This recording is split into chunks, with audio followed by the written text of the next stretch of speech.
Here we go. The good, the bad, and the ugly from the latest edition of the Creator Classic from the Philadelphia Cricket Club. Interestingly enough, last year I was doing a worst courses in America video, and out in Temecula, California, I found a golf ball and it had a weird logo on it. And I said, hey, whoever, knows where this is from, let me know. And you guys responded. It was from Philadelphia Cricket Club. Coolest logo ever. Anyways, fun fact. Course is old school, traditional, amazing design. So, beautiful place. And the creators were out there and putting their game to the test. And so we're going to go over this compared to the others. And then you all comment down below. Let me know your thoughts on this one. It's only the third one. So how long before we work out all the kinks, before we get it perfect? Who knows? Maybe it'll constantly be evolving and it'll be something new every time. The next one will be out at Eastlake during the Tour Championships later on in the summer. So that will be exciting to go back to, like, the scene of the crime at Eastlake. So what did you like? What did you not like about this? We're going to keep it kind of on the up and up. We can't beat these things up all day long because, hey, they're working it out. So we had a number of your favorite creators. No spoilers here. We're not going to give away anything. You can go back and watch it. What I think is interesting, on the PGA Tour YouTube channel, the Creator Classics are their top viewed live stream videos. So the very first one to like 2.7 million, that's number one. The next one that was out at Sawgrass had over 1 million views. This one is third, fourth, fifth, sixth on the list of their most viewed streams, live streams on their channel. And it just finished 104,000 views. At any given time throughout the broadcast, it had about 20,000. So people come and people go. Overall, currently at 104,000 views. What was interesting about this one was that they streamed it live on multiple creators' channels. So they worked with YouTube on this to get the live feed not only on their site, but on others too. So it really kind of, gets the most bang for their buck, reaching people who don't normally, let's say, watch golf, like Marquez Brownlee. His audience, some golf, some don't, but he's not a golf content creator. Same with like some of the others. They're gamers. I didn't know really too many of them, other than Tyler Tony from Dude Perfect. So again, they've got him, and then we've got Josh Richards. He doesn't have a large YouTube channel, his big Instagram channel. So they're reaching a lot of these other audiences that they're trying to grab. So here's what was interesting. What did you think about the alternate shot format? Golf is difficult enough. The alternate format is the most difficult of all formats to play. Playing your own ball in stroke play, at least you get a rhythm, you get to do your own thing. A scramble is great because you get multiple people hitting from the same position. You keep taking the best shot. That's not what we had here. It's 3-person teams, and each team comprised of a couple golfers and then a basic non-golfer creator. So 4 teams, 3 people per team.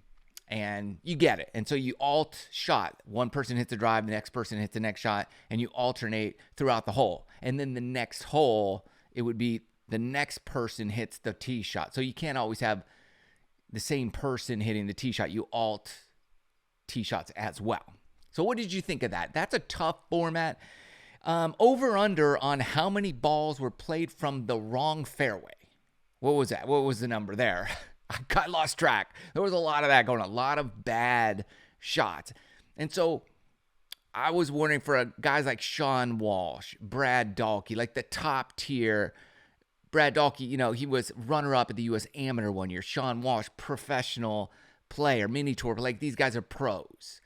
How tough is it for them to hit somebody's shank or near shank or their chunk shot? Or it's got to be difficult. Or the bad putt.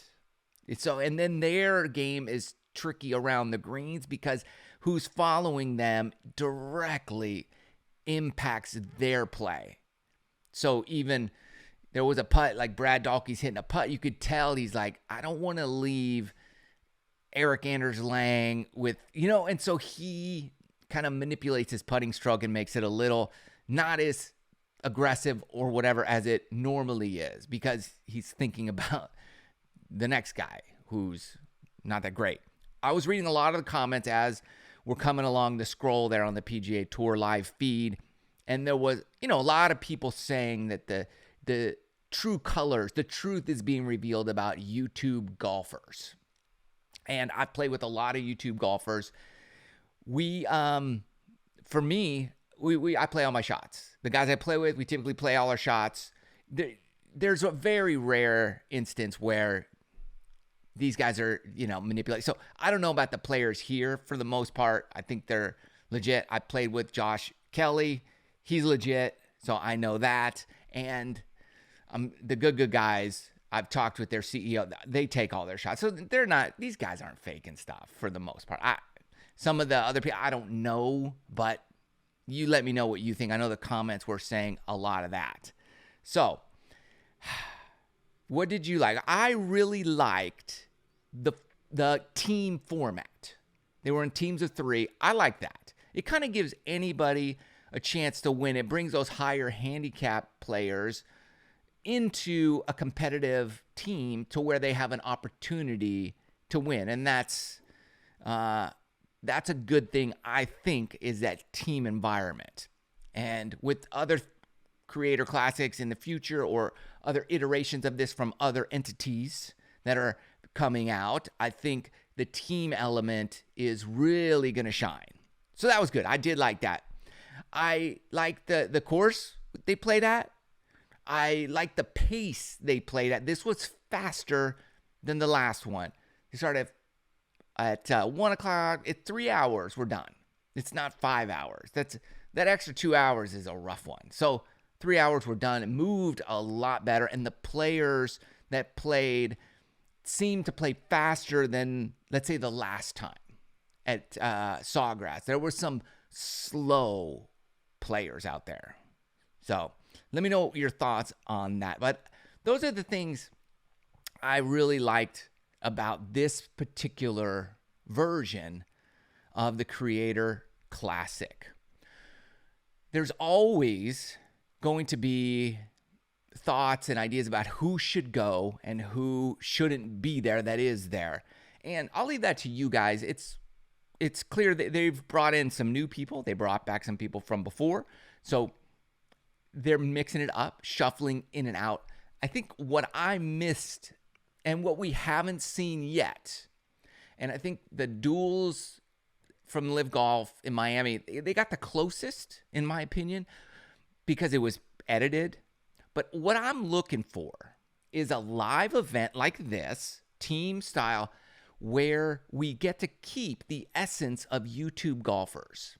Because there's that engagement, that personality that you see on YouTube videos that we're not necessarily seeing in the Creator Classics. Let me know what you think about that and how that could be achieved. One of the things I mentioned in the past was the announcer bit could fall more on the shoulders of the creators themselves. And that could be cool. Like, there's some of the showdowns that you see cart cams and you see live feeds going in the cart cams and they're talking. And that to me is something that would be good. We didn't have a cart cam here. They're walking, but there should be some type of handheld, some type of camera that's more YouTube-y-ish, where we get the creators talking directly to us, the viewer. That's what I think I would want and like in this, because that's what they do on camera in the YouTube videos. That's what we're used to seeing. And so I don't want it to feel like a PGA Tour broadcast with golf content creators. I want it to feel like a YouTube content creator golf video versus the other way. So, but that's me. Let me know your thoughts on that. All in all, I thought it was pretty good. The people were talking a lot about the audio issues on this. I didn't experience any whatsoever. So I don't know. I was listening to it on my headphones. Not a problem at all. It worked perfectly. So I was reading it and I couldn't understand what was going on. I liked it because it was quicker, it was faster, and it was a team environment. So great job. Third time. I wouldn't say third time's a charm, but third time was the best of the three in terms of product, is what I'm going to say. Best of the three. They keep getting better. They keep getting tighter. And I'm enjoying it more and more as we go. And I know it's hard to figure out. This is production. You know, you got to keep trying different things until you get it. We're close. Just a couple of tweaks, I think, and we'll have a gem. It'll be interesting to see what else happens in this space in the coming weeks and months. I'm excited. Let me know your thoughts. Good luck out there. See you soon.